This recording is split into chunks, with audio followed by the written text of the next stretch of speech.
Persiapan rapi bawa pulang rakyat Malaysia di Itali dan Iran giat dilaksana.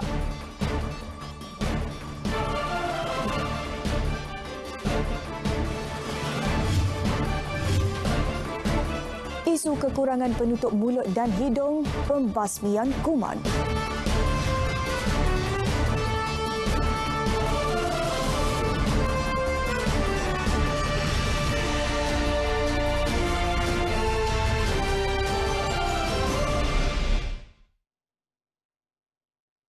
Assalamualaikum dan selamat petang.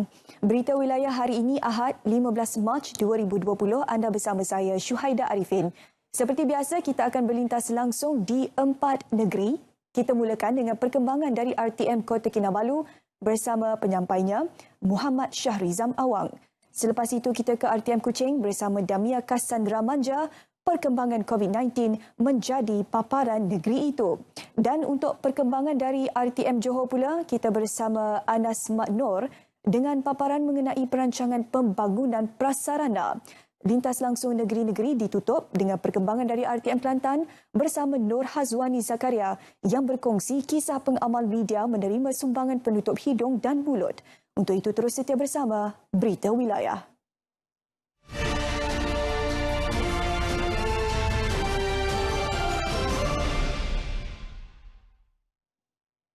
Wisma Putra melalui perwakilan Malaysia di Itali dan Iran sedang giat melaksanakan persiapan rapi bagi membantu melancarkan proses membawa pulang rakyat Malaysia susulan penularan wabak COVID-19. Keseluruhannya melibatkan 323 orang di Itali dan 65 lagi di Iran. Menteri Luar Datuk Seri Hishamuddin Hussein menerusi laman Facebooknya memaklumkan persiapan itu termasuklah mengenal pasti kedudukan mereka di sana serta memastikan mendaftarkan diri dengan perwakilan. Jelas beliau ia amat penting bagi memudahkan mereka mendapat maklumat yang tepat serta terkini berhubung misi bawa pulang tersebut. Selain itu, Datuk Seri Hishamuddin berharap rakyat Malaysia di Itali, Iran dan semua negara yang terjejas akibat COVID-19 kekal tenang serta bersabar.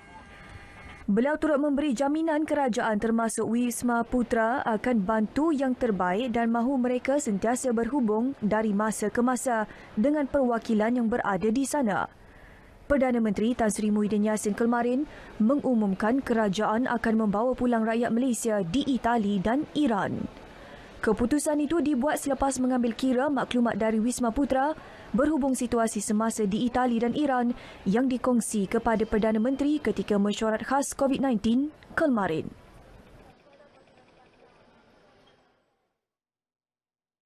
Isu kekurangan penutup mulut dan hidung serta tercair pembasmi kuman akan dibentangkan pada mesyuarat Kabinet Rabu ini. Langkah tersebut bagi memastikan bekalannya dapat memenuhi permintaan di negara ini susulan penularan wabak pandemik COVID-19. Menurut Timbalan Menteri Perdagangan Dalam Negeri dan Hal Ehwal Pengguna, Datuk Rosol Wahid, langkah tersebut termasuklah memastikan tiada kenaikan melampau bagi barangan berkenaan. Perangkat akan dibawa ke Kabinet pada hari Rabu nanti dan Menteri sudah membuat keputusan supaya ianya akan dipertimbangkan apa yang ada di dalam negara sekarang ini, bahan tersebut mungkin tidak akan diekspor ke luar negara. Jadi ini sedikit sebanyak akan memastikan bekal tersebut mencukupi di negara kita. Satu lagi saya nak pesan kepada pengguna-pengguna supaya jangan panik. Datuk Rosol berkata demikian selepas mengadakan lawatan kerja pertamanya selepas dilantik sebagai Timbalan Menteri ke pejabat KPDN HEP Negeri Terengganu di Jalan Sultan Sulaiman, Kuala Terengganu. Terdahulu ketibaannya di perkarangan pejabat disambut pengarah KPDN HEP Negeri, Saharudin Muhammad Kia bersama para pegawai dan anggota kaki tangan jabatan tersebut. Sementara itu, Pengarah Bahagian Penyelidikan dan Dasar Kepenggunaan KPDN HEP Muhammad Zaid Idris berkata, pengguna perlu mengambil langkah rasional bagi membeli penutup hidung dan mulut. Ujarnya meskipun langkah berjaga-jaga perlu diambil, namun pembelian berlebihan boleh dielakkan. Contohnya sekarang ni orang ramai berebut-rebut nak membeli face mask, yang mana face mask ni sebenarnya kalau ikut nasihat yang kita baca daripada pakar-pakar, daripada Kementerian Kesihatan, doktor dan sebagainya, face mask ni sebenarnya lebih diutamakan dipakai digunakan kepada orang yang ada simptom, ada sesama. Beliau menegaskan pembelian hendaklah dilakukan secara berhemah kerana bekalan terhad dan orang lain juga mungkin turut memerlukan barangan seperti cecair sanitasi agar tidak mengganggu stok bekalan. Muhammad Zahid turut mengingatkan orang ramai agar menyemak dahulu berita yang diperolehi sebelum menyebarkan maklumat berkaitan bekalan barangan pengguna di pasaran. Kita kena pastikan berita yang kita dapat tu sebelum kita sebar tu adalah sahih. Dan sahih di sini terutamanya kita dapatkan daripada pihak-pihak yang berwibawa seperti dalam kes ni Kementerian Kesihatan ataupun Kabinet HP ataupun daripada RTM sendiri ataupun. Mengulas perkara sama, Pakar Perubatan Kesihatan Awam Kementerian Kesihatan Malaysia KKM, Dr. Dalila Roslan menjelaskan hanya mereka yang mempunyai simptom COVID-19 sahaja yang perlu memakai penutup hidung dan mulut sekiranya keluar berurusan di luar. Justru tiada keperluan pembelian panik oleh orang ramai yang bebas daripada simptom ini. Maka dia memakai mask.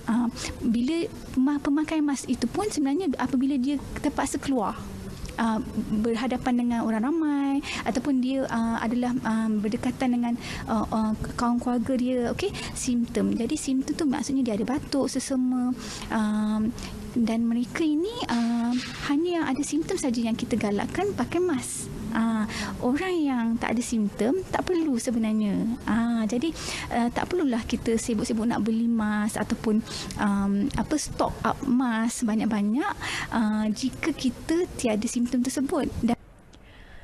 Beliau berkata demikian setelah menjadi tetamu program Selamat Pagi Malaysia di Angkasa Puri. Orang ramai perlu memahami bahawa pemakaian penutup hidung dan mulut bertujuan mengelakkan simptom daripada tersebar kepada orang lain. Dr. Dalila juga turut memperbetulkan pandangan berkenaan kaedah mencuci tangan sebagai langkah berjaga-jaga terhadap penyebaran COVID-19.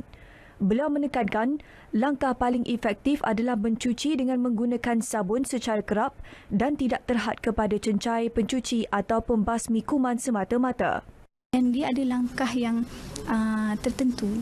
Maksudnya bukan sekadar basuh dengan sabun macam tu saja. Dia perlu follow ataupun ikut 6 step yang langkah yang terperinci tu. Sebab kita nak pastikan semua bahagian tangan kita kita panggil kita cover lah semua. Jadi supaya kebarangkalian untuk virus yang ada dekat celah-celah tangan, celah-celah jari tu kita matikan dia. Hand sanitizer pun bukan semua. Kita kena fokus juga. Yang ini pun kita kena faham hanya dengan 65% alkohol sahaja baru boleh mematikan virus ni. Jadi itu pun kita jangan beli sembarangan lah. Kita kena tengok betul-betul dia punya bahan-bahan dia. Baik, ini berita baru kami terima. Menteri Kesihatan Datuk Seri Dr. Adham Baba mengesahkan hari ini saja terdapat 190 kes baharu COVID-19. Ini menjadikan jumlah keseluruhan adalah 428 kes. Kes-kes baharu itu adalah berkaitan dengan kluster perhimpunan tablik. Kita ke perkembangan seterusnya. Selaras dengan arahan Kementerian Kesihatan semalam, Hospital Kerajaan di Negeri Sembilan dan Hospital Universiti Sains Malaysia HUSM di Kelantan mula melaksanakan pemendekan tempoh melawat pada hari ini. Di Negeri Sembilan, Pemangku Pengarah Kesihatan Negeri Dr. Muhammad Faid Abdul Rashid berkata, langkah serta-merta itu bagi mengurangkan bilangan pelawat yang hadir ke hospital selain kanak-kanak berumur bawah 12 tahun pula tidak dibenarkan melawat pesakit di hospital. Tempoh waktu melawat juga dipendekkan kepada 1 tengah hari hingga 2 petang dan 5 petang hingga 7 malam setiap hari termasuk cuti am dan cuti umum. Di Kelantan, Pengarah HUSM berkata, langkah itu juga berkuat kuasa serta-merta dan terpakai pada setiap hari termasuk Jumaat, Sabtu dan cuti am. Dalam satu kenyataan, beliau berkata masa lawatan bermula pada 1 tengah hari hingga 2 petang dan 5 petang hingga 6.30 petang. Pelawat ke HUSM pula dihadkan kepada 2 orang bagi setiap pesakit dalam satu-satu masa, manakala kanak-kanak bawah umur 12 tahun tidak dibenarkan melawat pesakit di ward.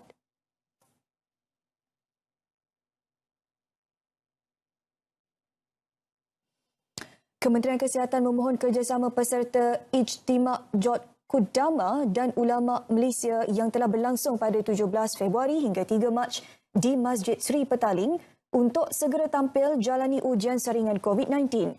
Mereka boleh membuat saringan di hospital yang telah disenaraikan. Setakat 12 tengah hari semalam, jumlah kes COVID-19 yang berkaitan kluster tablik di Masjid Jamik Sri Petaling Kuala Lumpur adalah 77 kes. Sementara negeri Sabah mencatatkan jumlah kes tertinggi setakat ini 26 bagi kluster yang sama. Keseluruhan 238 kes dilaporkan COVID-19 dan 36 dari jumlah tersebut sudah sembuh dan telah pulang. 238 itu termasuk 77 yang positif yang ada kaitan Perhimpunan Tabligh di Sri Petaling pada 27 Februari hingga 3 Mac lalu. Menerusi kenyataan Ketua Pengarah Kesihatan Dato' Dr. Nur Hisham Abdullah semalam, kesemua kes baharu yang disahkan adalah daripada kalangan patient under investigation PUI, 37 kes dan kontak rapat sebanyak 4 kes.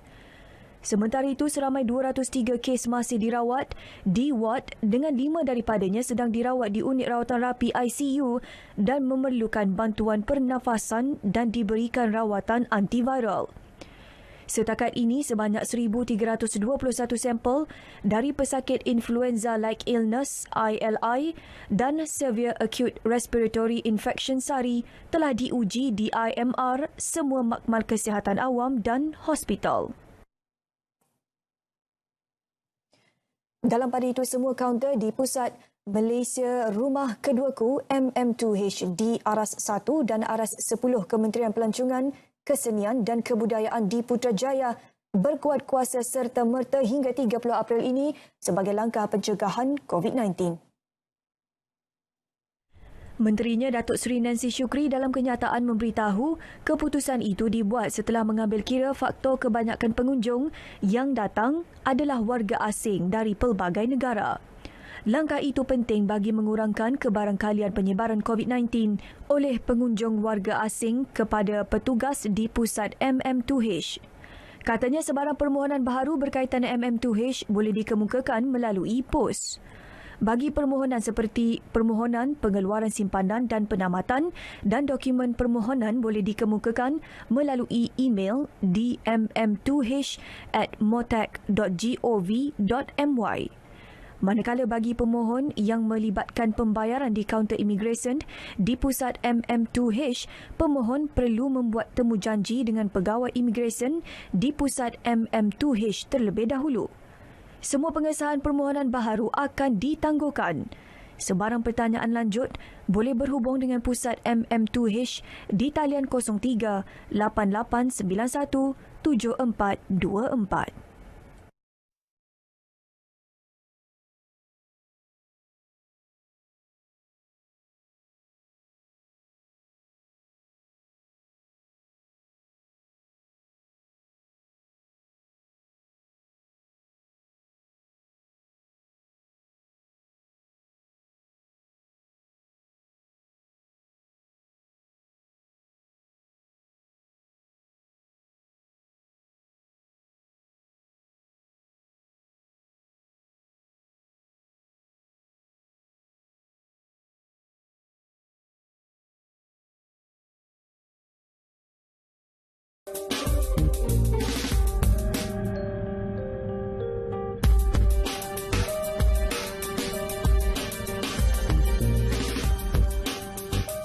Sebelum ke berita selanjutnya, kita ikuti dahulu laporan cuaca di seluruh negara langsung ke Jabatan Meteorologi bersama pegawai Nur Farha Abdul Halim.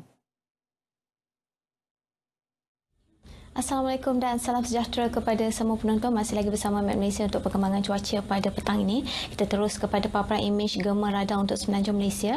Ribut petir di beberapa tempat kini sedang berlaku, terutamanya melibatkan pedalaman negeri Perak, negeri Selangor, wilayah Persekutuan Kuala Lumpur dan Putrajaya, negeri Sembilan, Melaka dan juga negeri Johor, termasuklah di sekitar utara negeri Pahang. Keadaan cuaca lembap ini dijangkakan akan berterusan sehingga ke awal malam nanti. Seterusnya untuk negeri Sabah dan Sarawak pula, di sekitar negeri Sabah keadaan cuaca adalah tiada hujan di seluruh bahagian. Namun demikian, ribut petir di 1-2 tempat melibatkan bahagian pedalaman Sarawak dan juga di bahagian Kuching ini dijangkakan akan berlanjutan sehingga ke malam nanti. Sekian saja informasi cuaca untuk petang ini. Seterusnya untuk sebarang maklumat terkini berkenaan dengan cuaca dan juga gempa bumi, anda boleh layari di laman sesawang kami di www.met.gov.my, Facebook, Instagram dan juga Twitter rasmi Met Malaysia. Saya Farah Halim. Assalamualaikum.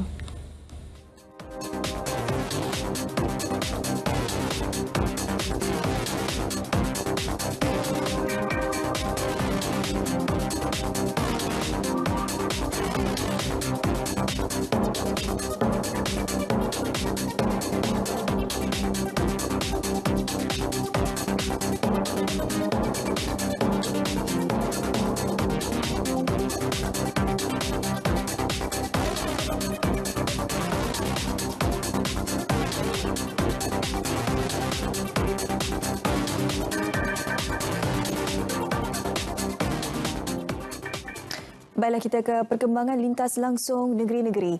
Berita wilayah Sarawak terus memfokuskan tentang perkembangan COVID-19 di negeri itu. Perkongsian lanjut kita bersama Damia Cassandra Manja di RTM Kuching. Silakan Damia.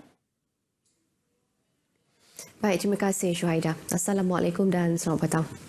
Sarawak merekodkan 11 kes baru positif COVID-19 termasuk 3 kes yang dilaporkan pada Jumaat lalu sekaligus menjadikan jumlah keseluruhan setakat ini 20 kes. Menurut Pengerusi Jawatan Kuasa Pengurusan Bencana Negeri JPBN Sarawak, Datuk Amar Douglas Uga Ambas, ia termasuk seorang pesakit dari Sarike yang telah dimasukkan ke Hospital Sibu pada 7 Mac lalu dan disahkan positif COVID-19. Today or yesterday, we have 8 in Miri, 1 in Bintulu, 1 in Sibu Hospital, 1 in Kuching. So now we have a total of 20 cases in the last few days. So it's very worrying for us. That's why we have issued a guideline. My appeal to all the public, please observe the guideline. Datuk Amar Douglas Uga Ambas menyatakan demikian dalam sidang media di Kem Belia Kemuyang di Sibu. Terdahulu, beliau yang juga timbalan Ketua Menteri berkesempatan melakukan lawatan ke Kem Belia Kemuyang yang akan dijadikan lokasi kuarantin COVID-19 di kawasan wilayah tengah Sarawak. So for Sibu area, it will be the quarantine location. Who to be quarantined will be decided by the medical department. Choosy of the place, we have a very good open room just now, but the idea is to isolate all the patients. They are not supposed to mix because that will lead to some more complicated issues. But then we have rooms just now, we have 10 rooms, and there will be sufficient in the meantime. Beliau menambah setiap individu berperanan penting dalam usaha menangani COVID-19, terutama dalam penjagaan kebersihan serta menangguh sebarang perjalanan dan perhimpunan serta mematuhi garis panduan yang ditetapkan Kementerian Kesihatan. Hadir sama Timbalan Menteri Kesihatan 2, Dato' Aaron Ago Dagang. Sementara itu, semua majlis kerajaan dan perhimpunan awam yang melibatkan lebih 50 peserta hendaklah ditangguhkan berkuat kuasa hari ini. Sekretariat JPBN menerusi kenyataan menegaskan arahan polisi kerajaan negeri itu diambil sebagai langkah mengekang penularan COVID-19. Dewan Perniagaan dan Perindustrian China MIRI MCCI diminta bekerjasama dengan pengilang di Tanah Besar China untuk mendapatkan bekalan penutup hidung dan mulut. Menteri Pengangkutan Sarawak Datuk Lee Kim Shin berkata, ini ekoran kekurangan produk berkenaan yang dialami negara. Memandangkan situasi COVID-19 di China semakin pulih, justru Dato' Lee Kim Sin menyarankan mereka mendapatkan bekalan berkenaan termasuklah cecair pembasmi kuman dan sarung tangan. Dan saya minta kerjasama daripada Dewan Perniagaan China sini untuk menghubungi iaitu manufacturers iaitu di negeri China, mereka yang membuat ni mask dan juga sanitizer dan ataupun hand gloves sebagainya untuk start memesan kerana ini amat berkurang masa ini. Beliau ditemui pemberita di Miri selepas merasmikan Mesyuarat Agung Tahunan kali ke-95 MCCI. Dalam pada itu, beliau mengingatkan peniaga-peniaga untuk tidak mengambil kesempatan mengaut keuntungan menjual produk dengan mengenakan harga luar kawalan. Oleh itu, orang awam disaran untuk membuat aduan kepada Kementerian Perdagangan Dalam Negeri dan Hal Ehwal Pengguna jika terdapat kenaikan harga pada penjualan produk terlibat. Keuskupan Agung Katolik Kuching mengumumkan semua misa umum hujung minggu dan harian ditangguhkan bermula hari ini sehingga 3 April depan sebagai langkah berjaga-jaga dalam menghadapi peningkatan mendadak jumlah kes COVID-19 di negeri ini. Uskup Agung Gereja Roman Katolik Kuching, Simon Poh, yang ditemui RTM di Camelot Chapel Kuching berkata pihak gereja juga mengecualikan semua penganut Katolik daripada menunaikan kewajipan menghadiri misa hari Minggu dalam tempoh itu. Pengecualian itu merupakan langkah sementara bergantung dengan situasi semasa sama ada tempoh tersebut perlu dilanjutkan ataupun tidak. Dengan itu kami cuba sekarang dalam 2-3 hari ini set up bagaimana kami boleh buat online untuk mereka yang di rumah. Juga yang penting bukan saja di rumah dan dengan penuh dengan ketakutan. Jadi kami juga ingin memberikan segala sesuatu pertolongan di mana yang boleh. So that supaya mereka juga boleh berdoa di rumah dan juga diberikan pertolongan dari segi rohani dan doa. Penangguhan itu juga meliputi semua paroki dan turut dibatalkan mesyuarat, perhimpunan, pembentukan iman dan acara berkaitan yang dianjurkan gereja-gereja di negeri ini. Beliau yang juga pengerusi persatuan-persatuan gereja di Sarawak turut menasihatkan agar masyarakat di negeri ini terus bekerjasama dalam membendung penularan virus itu dan memastikan kebersihan menjadi keutamaan. Sementara itu, Biskup Gereja Anglikan di Sarawak dan Brunei, Reverend Datuk Danal Jud yang ditemui di Gereja St. Thomas Kuching memaklumkan tiada kebaktian di gereja bermula hari ini sehingga 1 April, namun tertaluk arahan daripada Kementerian Kesihatan. Apa yang langkah yang telah kita ambil, ada juga pihak menyatakan ini terlalu drastik Bishop untuk menangguhkan misa juga persekutuan hari Minggu dan pertengahan Minggu. Namun inilah yang telah kita ambil. Sebenarnya langkah untuk menangguhkan misa ini bukanlah sesuatu langkah yang kita ambil begitu saja dengan sambil lewa. Akan tetapi kita mengambil kira advisory dari jabatan ataupun dari Kementerian Kesihatan. Walau bagaimanapun, tinjauan RTM di gereja tersebut pagi tadi sedang berlangsungnya kebaktian hari Minggu secara tertutup serta boleh diikuti menerusi live Facebook St. Thomas Cathedral agar penganut Kristian dapat menunaikan kebaktian hari Minggu seperti biasa dari kediaman masing-masing. Orang awam juga dinasihatkan tidak memasuki gereja sekiranya suhu badan melebihi 37 darjah Celsius. Projek pembangunan di negeri ini khususnya di Parlimen Hulu Rajang yang telah ditangguhkan atau dibatalkan oleh kerajaan terdahulu perlu dilaksana semula. Ahli Parlimen Hulu Rajang, Datuk Wilson Ugak Kumbang berkata langkah itu perlu diambil bagi memenuhi keperluan dan kelangsungan hidup penduduk di kawasan berkenaan. Datuk Wilson memberitahu kerjasama antara kerajaan persekutuan dan kerajaan negeri dalam mengurangkan beban kos sara hidup penduduk di Sarawak juga wajar diberi perhatian. Jelasnya kesediaan kerajaan negeri bersama kerajaan persekutuan dalam membentuk kerajaan yang baharu adalah berteraskan kepentingan serta kestabilan politik nasional di samping tidak meminggirkan hak Sarawak.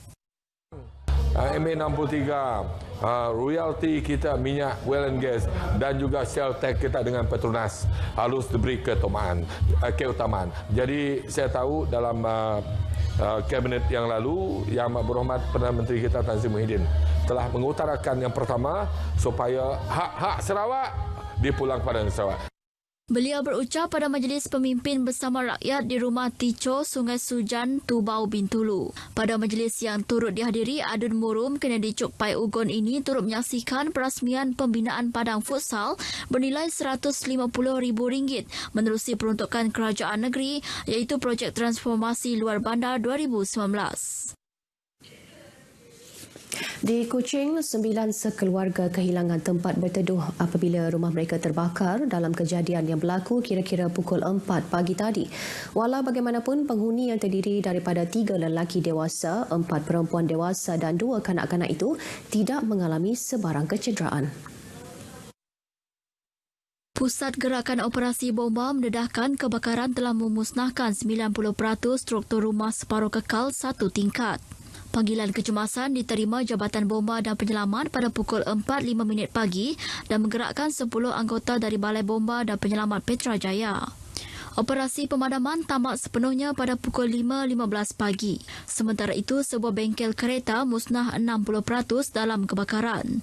Pusat Gerakan Operasi Bomba melaporkan panggilan kecemasan diterima pada pukul 2.20 pagi berkaitan kebakaran bengkel beralamat di Kuching Bypass, Jalan Bengang itu.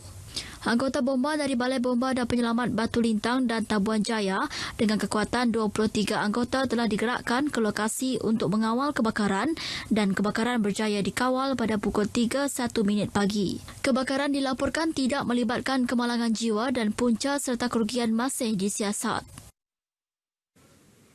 Baik saudara, setakat ini dahulu perkongsian berita dari Sarawak dan terus bersama Syuhaida di Angkasa Puri. Silakan. Terima kasih, Damia. Seterusnya kita ke Sabah yang turut menumpukan laporan mengenai situasi kes COVID-19. Kita bersama Muhammad Syahrizam Awang di sana. Silakan Syah. Terima kasih Syuhaida. Assalamualaikum dan salam sejahtera. Perkembangan COVID-19 di Sabah. Setakat jam 5 petang ini, Sabah mencatat 26 kes positif sejak direkodkan semalam. Kementerian Kesihatan dan Kesejahteraan Rakyat Sabah juga merekodkan sebanyak 423 kes kumulatif. Sementara itu, ketika dihubungi RTM, pakar perubatan kesihatan awam Dr. Syarul Nizam Abu Bakar menasihatkan orang ramai agar mengambil langkah berwaspada dengan mengelak untuk bersentuhan dan menjaga jarak ketika berbual. Menurutnya, penjagaan kebersihan diri dan kekerapan penggunaan cecair pembasmi kuman juga digalakkan sepanjang masa. Mereka juga diingatkan agar mengelak mengunjungi kawasan tumbuhan ramai dan berisiko tinggi. Bagaimanapun sekiranya perlulah menggunakan penutup hidung dan mulut. Pada masa yang sama, beliau menasihatkan orang ramai agar tidak panik dan menyebar berita palsu. Sebaliknya, sentiasa mengikuti perkembangan berkaitan COVID-19 di laman sesawang Kementerian Kesihatan Malaysia. Dalam perkembangan sama, Pengarah Pendidikan Negeri Dr. Misrin Radin memberitahu pihaknya telah mengarahkan pejabat pendidikan daerah untuk membatalkan kelas tambahan sekiranya ada dilakukan sepanjang cuti persekolahan ini. Langkah itu bagi mengelak para pelajar dan guru-guru terdedah dengan risiko jangkitan COVID-19. Di Sabah, 6 hospital pakar digunakan untuk merawat pesakit COVID-19 iaitu Hospital Queen Elizabeth Kota Kinabalu, Hospital Wanita dan Kanak-Kanak Sabah Likas Kota Kinabalu, Hospital Duchess of Kent Sandakan, Hospital Tawau, Hospital Ahad Dado dan Hospital Keningau. Wabak COVID-19 mula memberi kesan kepada peniaga terutama di kawasan tumpuan berikutan kehadiran pelancong terutama dari luar negara semakin berkurangan. Tinjauan RTM di Pasar Kraftangan Kota Kinabalu, kebanyakan peniaga meluah rasa gusar berikutan situasi itu menjejaskan pendapatan mereka sejak akhir Disember tahun lalu. Laporan Sahira Samain.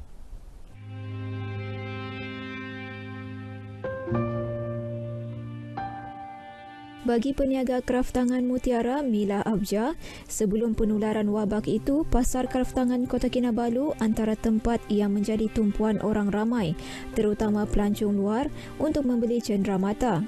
Boleh dikatakan setiap masa ramai pelancong terutama dari China, Korea, Jepun dan Amerika berkunjung ke premis jualannya untuk membeli pelbagai produk kraftangan. Namun, keadaan ini berbeza sama sekali selepas penularan wabak itu. Cuti sekolah ni pun lagi turut sebab kita punya orang pun dia macam takut-takut sudah mau belanja, jalan-jalan, so begitu kan. Dulu orang orang Malaysia pun, orang Sabah pun dia keluar. Tapi sekarang ni boleh kau kira. Keadaan itu turut diakui rakan niaganya Abdullah Tahir atau lebih dikenali sebagai Pak La. Pak La yang sudah berniaga lebih 35 tahun dalam perusahaan kraftangan mutiara mengakui pendapatan yang diperoleh jatuh merundum berbanding sebelum penularan wabak. Pendapatan tu merosot teruslah. Biar kalau dulu 1,000 sekarang 100-200 pun susah satu hari. Orang lokal pun tak banyak yang datang, takut. Jadi pendapatan kurang lah. Ya, orang Sarawak, Brunei, orang Semenanjung datang tak banyak, sikit-sikit saja. Bagaimanapun, bagi mengelak terus mengalami kerugian, ada antara usahawan terbabit menukar strategi perniagaan dengan memberi fokus kepada pelancong tempatan. Langkah itu termasuklah mengurangkan harga jualan produk sedia ada. Kita akan turunkan harga lah sebab tengokkan orang pelancong. Kalau kita dulu harga ada macam kita jual RM10, mungkin sekarang kita akan jual RM8. Sebab tak ada pelancong kan kurang. Kita orang pun kalau dah ada rezeki pagi-pagi, mungkin malam tak ada lagi dek. Harga kami kena kasih kurang lah sebab kami kena jual murah sebab customer pun tidak banyak. Harga dia sebelum ni kami kasih harga tinggi. Sekarang ni kami kena kasih promosi sebab tidak orang. Pasar kraftangan Kota Kinabalu antara lokasi tumpuan pelancong untuk membeli pelbagai kraftangan, termasuk aksesori wanita untuk kegunaan sendiri mahupun dijadikan buah tangan untuk ahli keluarga. Walau apapun yang pasti, langkah terbaik untuk meneruskan kelangsungan mencari sumber rezeki, para peniaga juga dinasihatkan untuk sama-sama mengutamakan kebersihan diri dan mengambil langkah berwaspada bagi mengekang COVID-19. Laporan Sahira Samain, RTM.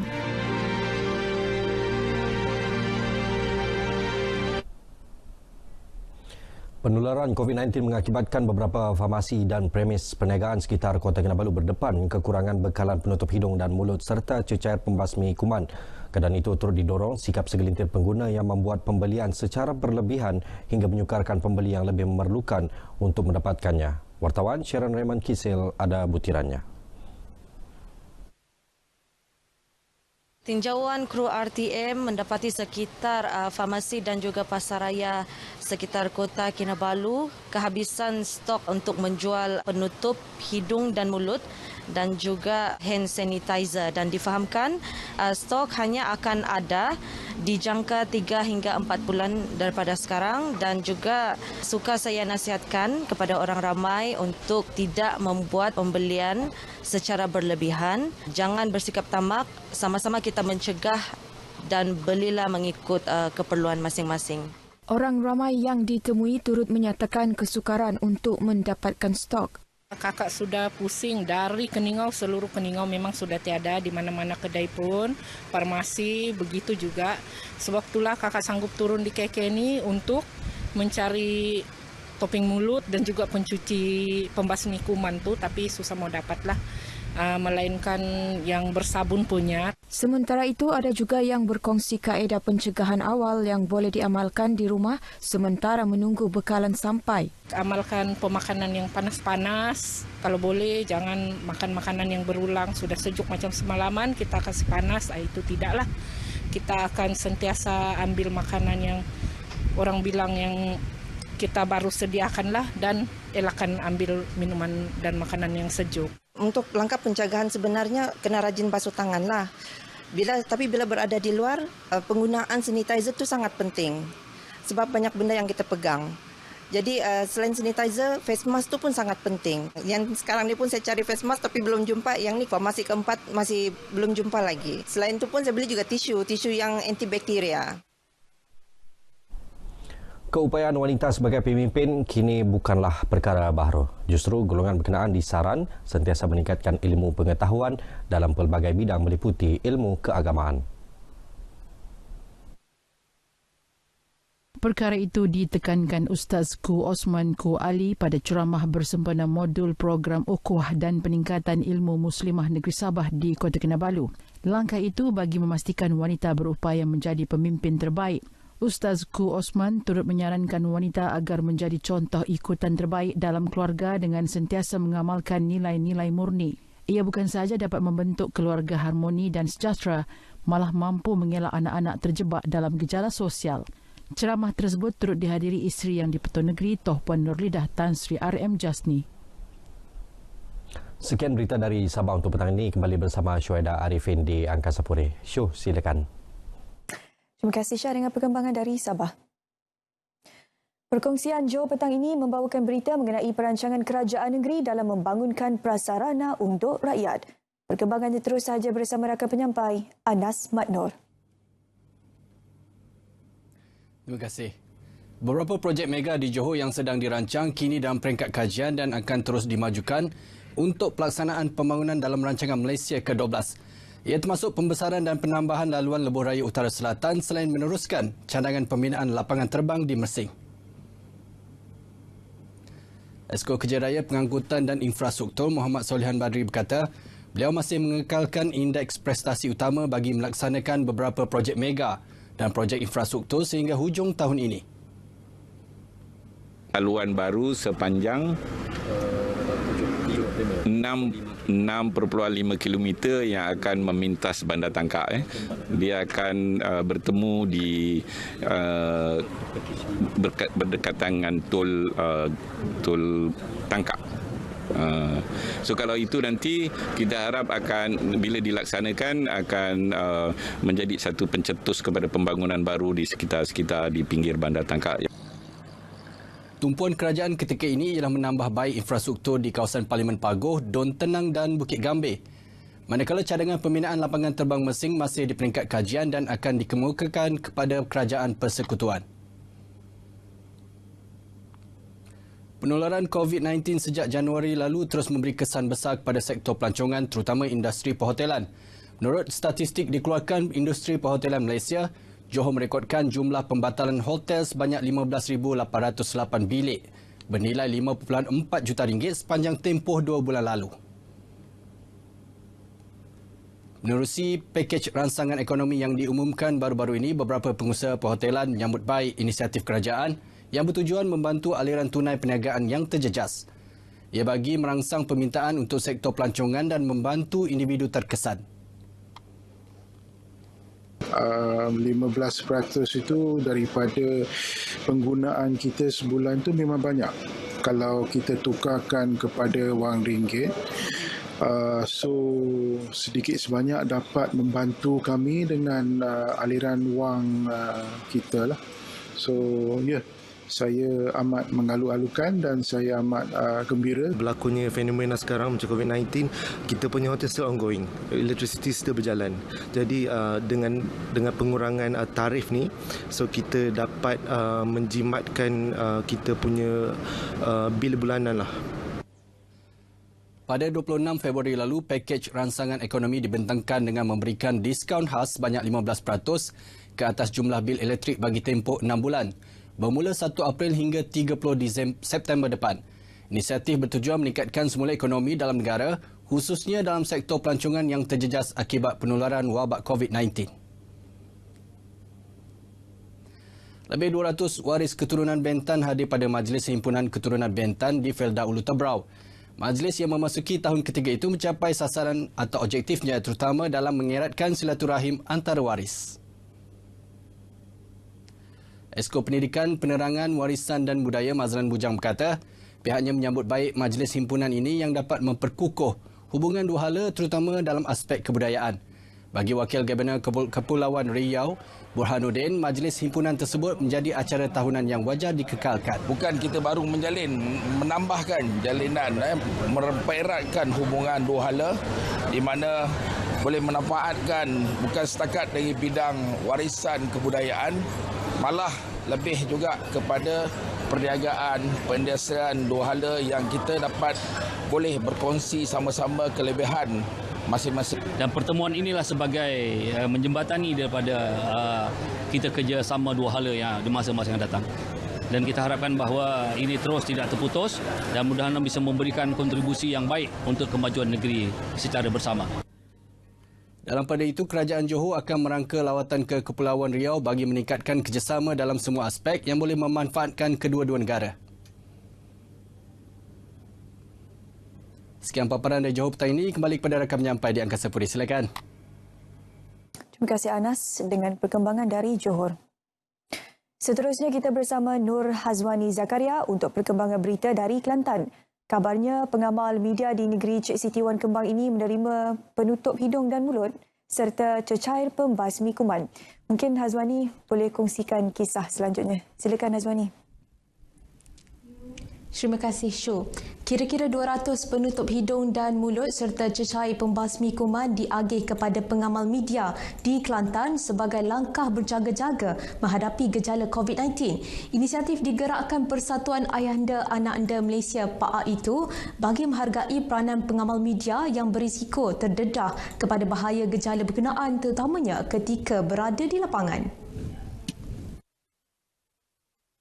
Sumbangan disampaikan Presidennya Datuk Seri Suzainal Adnan Sukri kepada Presiden Kelab Media Kelantan Darul Naim Kemudi Shah Nun Hanif Abdullah Suhaimi dalam satu majlis ringkas di Kota Baru tengah hari tadi.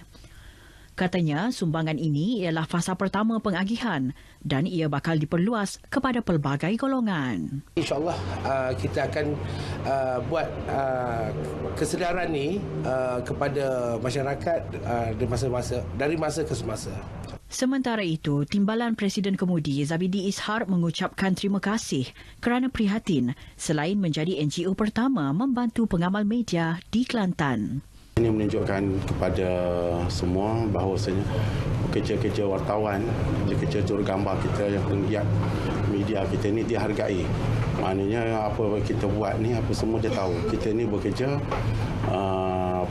berada di lapangan sentiasa terdedah kepada dalam keadaan hari ini, mana kita tahu COVID-19 ni walaupun di Kelantan masih lagi terkawal, tetapi kita tidak boleh mengambil ringan.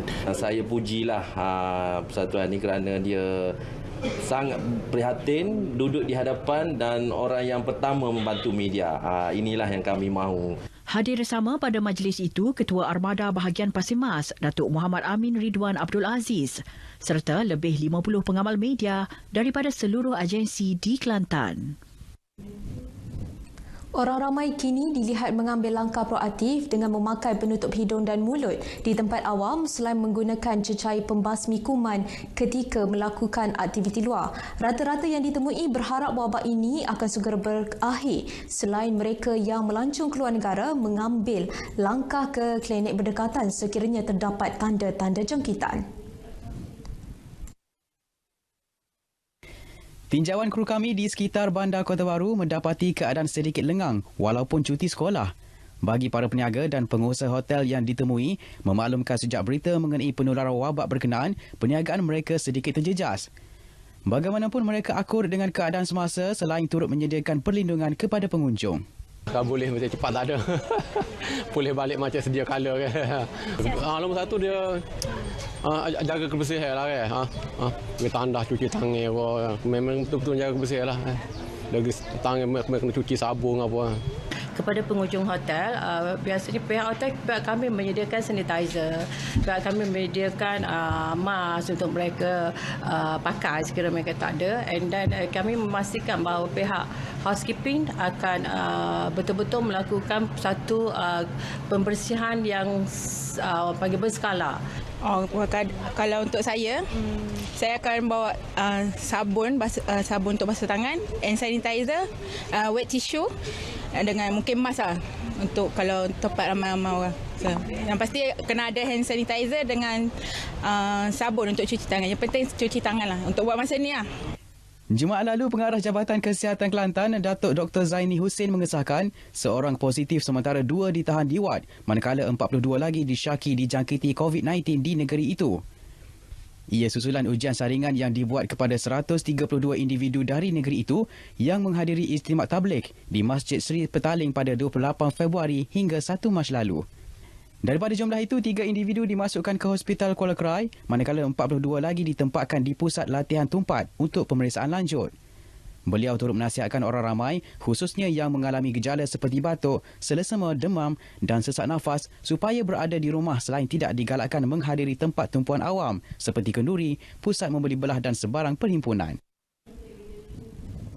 Laporan itu mengakhiri lintas langsung dari Kota Baru. Kita kembali semula Tinjauan ke kru kami Angkasa di Puri. sekitar Silakan. Baik, terima kasih dengan perkembangan itu. Kita balik ke berita seterusnya. Di Terengganu, penyiar stesen radio Terengganu FM, TFM, turut tidak terkecuali mengambil tanggungjawab meningkatkan kesedaran orang ramai untuk mengutamakan kebersihan. Menerusi program TFM, Cakna Prihatin, sekumpulan penyiar TFM turun padang menemui pendengar untuk berkongsi panduan mengenai langkah pencegahan wabak termasuk cara penggunaan cecair pembasmi kuman yang betul. Taman Rekreasi Asfa Bukit Harimau Menangis Kemasik Kemaman menjadi lokasi pilihan menjayakan program berkenaan yang turut dihadiri Timbalan Pengarah Penyiaran Terengganu Nasrul Hakim Muhammad Noh. Turut diadakan sembang santai dan aktiviti yang melibatkan kanak-kanak. Sama-sama membantu kerajaan dan juga menyedarkan masyarakat tentang kepentingan untuk kita sentiasa berwaspada kepada wabak COVID-19 dan kami turun padang untuk menyebarkan cara penggunaan yang betul dan sentiasa menggunakan hand sanitizer dan juga nyah kuman lah di mana saja mereka berada bawa dan juga berhati-hati dengan kelengkapan atau peralatan yang berada di sekitar mereka. Juga kita dapatkan info ataupun maklumat ni daripada rakan-rakan dari Jabatan Kesihatan Negeri Terengganu juga. Jadi maknanya sekarang ni kita berkolaborasi bersama-sama supaya cara dan juga cara pencegahan ni kita dapat lakukan bersama. Sementara itu, pengurus pusat rekreasi itu, Asfalinda Anwar berkata, pihaknya memahami situasi semasa dan sentiasa meletakkan keutamaan bagi membendung penularan COVID-19. Kami juga menyediakan hand sanitizer kepada pengunjung untuk sentiasa meletakkannya lah di tapak tangan. Dan begitu juga kita menyediakan sabun pembasuh tangan di mana kita hendak orang kata menggalakkan kita punya pengunjung selepas makan basuh tangan dan letak sabun di tangannya supaya kita sentiasa bersih di setiap masa. Walaupun setakat ini belum ada rakyat Terengganu yang didapati positif COVID-19, tetapi semua pihak diminta terus mengambil langkah berjaga-jaga.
Satu operasi mencari dan menyelamat dilancarkan bagi mengesan seorang lelaki dipercayai terjun ke Sungai Batu Pahat Johor di Jambatan Peserai kira-kira pukul 8 malam semalam. Operasi yang digerakkan antara polis serta bomba dan penyelamat itu melibatkan sekitar lokasi mangsa terjun. Ketua Polis Daerah Batu Pahat, Asisten Komisioner Azhan Abdul Halim menerusi kenyataan medianya berkata, sebuah motosikal dijumpai di lokasi itu dipercayai milik mangsa Tan Si Wee, 52 tahun. Selain polis serta bomba dan penyelamat, operasi turut melibatkan agensi penguatkuasaan maritim, pasukan polis Marin Wilayah 2 dan Jabatan Pertahanan Awam Malaysia. Teknik pencarian ketika ini membabitkan pencarian di permukaan menggunakan bot. Keadaan sungai yang keruh menyukarkan operasi mencari di dalam air selain risiko berdepan buaya di sungai berkenaan. Operasi mencari dan menyelamat mangsa masih dijalankan sehingga kini. Perkembangan kes penjual ayam goreng yang disyaki membunuh abangnya dengan menyimin di dalam tong. Mahkamah Magistrat Alustar hari ini melanjutkan tempoh reman 7 hari lagi sehingga 22 Mac bagi membantu siasatan. Perintah pelanjutan dikeluarkan penolong pendaftar Wan Nur Fazilah Wan Ibrahim. Dalam kejadian terbabit, seorang lelaki berusia 25 tahun ditahan polis berikutan penemuan tong air biru yang disimen mengandungi mayat abangnya di tepi rumah mereka di Kampung Padang Hasan, Kepala Batas, Alor. Tong biru itu kemudian dibawa ke Jabatan Forensik Hospital Sultanah Bahiyah untuk tindakan lanjut.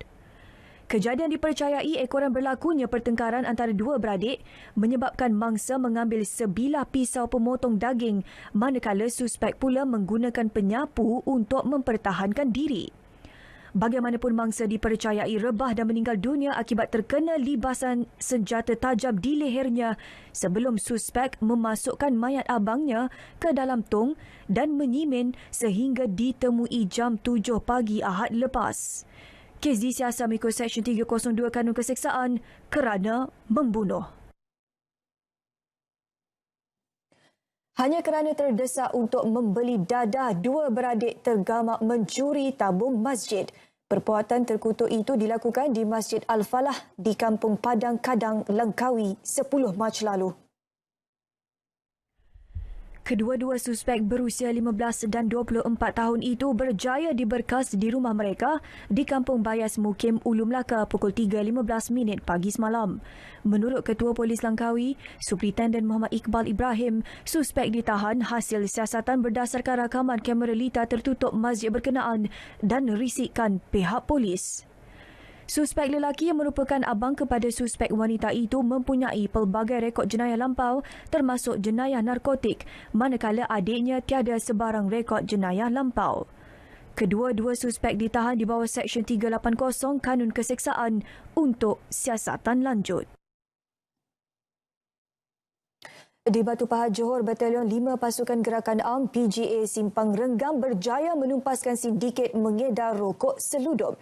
Dengan nilai rampasan RM609,288, dua lelaki turut ditahan. Mereka ditahan menerusi Ops Nyah 1 di sebuah kediaman di Taman Soga, Batu Pahat, 11.30 malam semalam.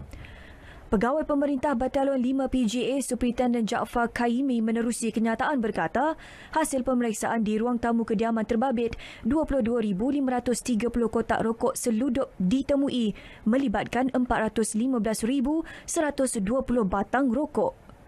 Manakala pemeriksaan ke atas sebuah kereta pula menemukan wang tunai sebanyak RM9,720 disyaki hasil daripada penjualan rokok tersebut. Kesemua rokok berkenaan dipercayai dipasarkan di sekitar daerah Batu Pahat. Kes disiasat mengikut Seksyen 135-1-D Akta Kastam 1967. Sebuah bot pukat tunda bersama 7 orang termasuk juragan berjaya ditahan pasukan polis Marin Labuan. Bot tersebut melanggar syarat di bawah Akta Perikanan 1985 dan Akta Imigresen 1959 Palang 63 di perairan Labuan. Komander Pasukan Polis Marin Wilayah 4 Sabah, ACP Muhammad Pajri Ali berkata, bot ditahan dalam Op Gelora. Dua daripada 7 kru kapal itu berumur lingkungan 20 dan 32 tahun, merupakan warga Filipina dan tidak memiliki pengenalan diri. Hasil pemeriksaan juga mendapati bot tunda itu melanggar syarat lesen dengan menggunakan mata pukat kurang daripada 38 mm. Bot berkenaan bersama pukat dan hasil tangkapan ikan pelbagai jenis dirampas dan dibawa ke pengkalan polis Marin Labuan. Keseluruhan rampasan bernilai RM240,000. ACP Muhammad Pajri Ali berkata, laporan polis telah dibuat dan kes diserahkan kepada Jabatan Perikanan Labuan untuk tindakan lanjut.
Kecemerlangan pemain perseorangan utama negara Lee Zijia pada penampilan pertama di kejohanan All England menarik perhatian Menteri Belia dan Sukan Datuk Seri Rizal Merican Nena Merican.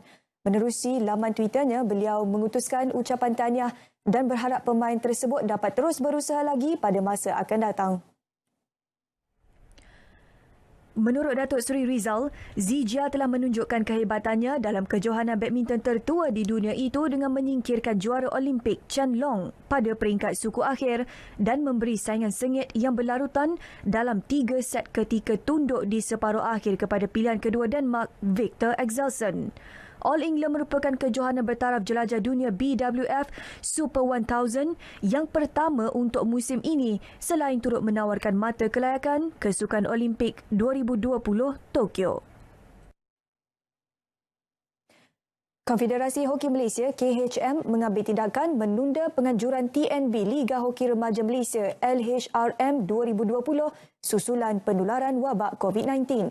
Saingan yang dijadual bermula 25 Mac hingga 19 April membabitkan kategori lelaki itu telah menarik penyertaan 24 pasukan bagi Division 1 dan 2. Namun demi keselamatan pemain yang mengambil bahagian, Jawatankuasa Pertandingan KHM memutuskan saingan TNB LHRM 2020 terpaksa ditunda sehingga ke satu tarikh yang akan ditentukan kelak.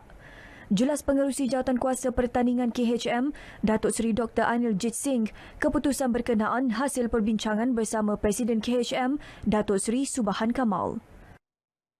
Kerana kenapa kita tak taruh tarikh yang tetap, kita takut nanti kalau kita taruh tarikh pula COVID-19 ni yang sekarang coronavirus ni kita belum boleh kenal pasti, nanti kita terpaksa tunda lagi. So kita tunggu ketetapan daripada kementerian, daripada agensi-agensi yang sepatutnya lah.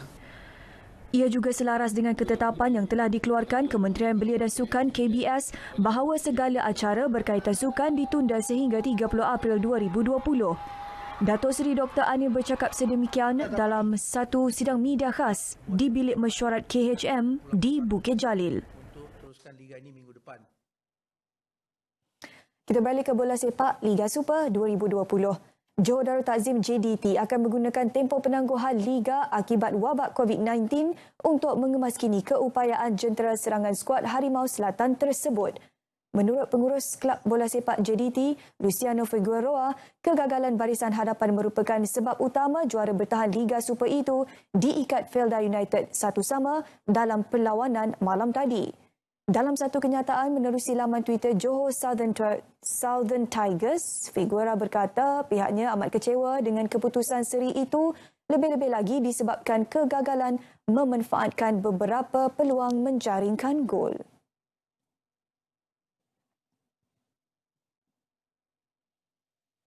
Laporan itu menutup Berita Wilayah edisi 15 Mac 2020. Berita RTM juga boleh diikuti melalui aplikasi MyClick dan Facebook Berita RTM. Teruskan bersama RTM, jenama media paling dipercayai. Saya Syuhaida Arifin. Selamat berhujung minggu dan Assalamualaikum.